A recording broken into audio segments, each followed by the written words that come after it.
আসসালামু আলাইকুম। কেমন আছেন আপনারা? আশা করি আল্লাহর রহমতে সবাই ভালো আছেন। তো আজকে আমি দেখাবো কিভাবে পাটিসাপটা পিঠা বানায়। হঠাৎ করে মনে হলো একটু পাটিসাপটা পিঠা বানাই, তো চলে গেলাম পিঠা বানাইতে। প্রথমত একটা চুলাতে একটা পাত্র বসিয়ে দিলাম, ওইখানে 1.5 লিটার দুধ ঢেলে নিলাম। ঢেলে নেওয়ার পরে ওইখানে যখন দুধটা বলক চলে আসবে তখন আমি দুধটা নাড়াচাড়া করতেছিলাম। যখন দেখবো দুধটার ঘনত্ব একটু বেড়ে গেছে তখন তার মধ্যে অ্যাড করে দিব হচ্ছে চিনি। তো প্রথমত আমরা চিনি অ্যাড করব। চিনি যে যতটুকু মিষ্টি খায় অতটুকুই দিব।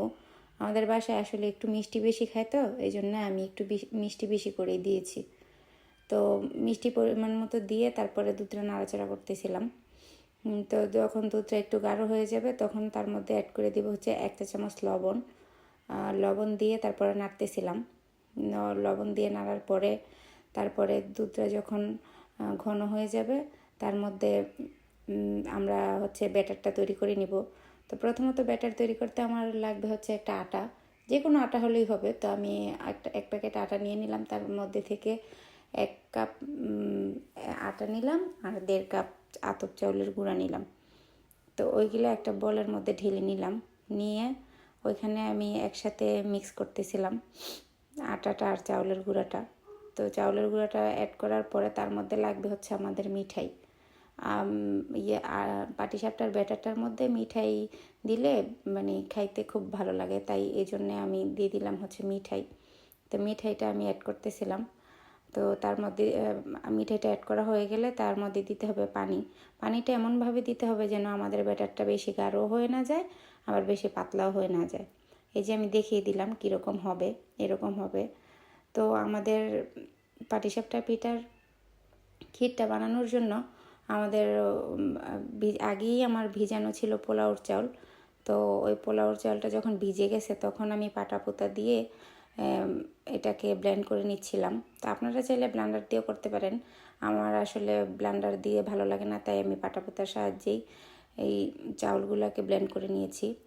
তো যখন আমাদের বাটা হয়ে যাবে তখন এর মধ্যে অ্যাড করব একটু পানি, কারণ পানিও করে দিলে যখন গরম দুধের মধ্যে একটু লিকুইড না করে দিব তখন চাকা চাকা হয়ে যাবে, তাই পানি দিয়ে আগে গুলিয়ে তারপরে এটা ঢালতে হবে। তো আমি ঢেলে নিলাম। যখন আমি ঢালবো তখন অনবরত নাড়াচাড়া করতে হবে, না হয় নিচে লেগে যাবে। তো আমি লিকুইডটা দেওয়ার পরে যখন দেখতেছিলাম যে গাঢ় গাঢ় হয়ে গেছে তখন আমি একটা পাত্রে ঢেলে নিলাম। আমার ব্যাটারটা রেডি হয়ে গেছে। যতক্ষণ ঠান্ডা হবে তখন আরেকটু গাঢ় হয়ে যাবে। তো আমি একটা পাত্রে ঢেলে নিয়েছি। এখন হচ্ছে ঠান্ডা হওয়ার পালা আমার ওই দুধের ক্ষীরটা। তো এর মধ্যে আমার দুধের ক্ষীরটা ঠান্ডা হয়ে গেছে। তো এই যে দেখেন ব্যাটারটা কীরকম হয়েছে আপনাদের দেখিয়ে দিচ্ছি। তো একটা চুলার মধ্যে একটা প্যান বসিয়ে নিতে হবে।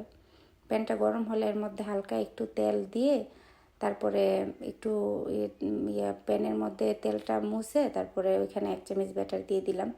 তারপরে ওইটা ঘুরিয়ে ঘুরিয়ে মানে বৃত্ত আকারে করতে হবে যেন গোল হয় রুটির মতো, তাহলে পিঠাটা অনেক সুন্দর হবে। তো আমাদের প্যানের মধ্যে এরকম ঘুরাইতেছিলাম আমি।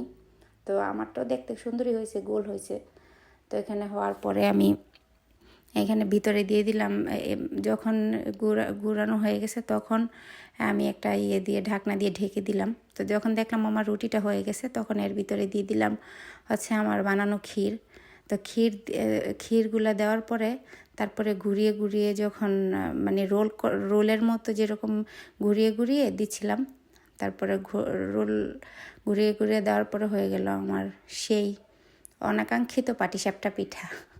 জানি না আপনাদের কাছে কেমন লাগছে, কিন্তু আমি পারি না মানুষ, তো এরকম করেই বানিয়েছি, আমার কাছে ভালোই লাগছে। ওকে, ঠিক আছে, এই হলো আমার পাটিসাপটা পিঠার রেসিপি। ওকে, আল্লাহ হাফেজ। আপনারা সবাই ভালো থাকবেন, আমার জন্য দোয়া করবেন, আমি যেন আরও ভালো ভালো ভিডিও আপনাদের সাথে শেয়ার করতে পারি।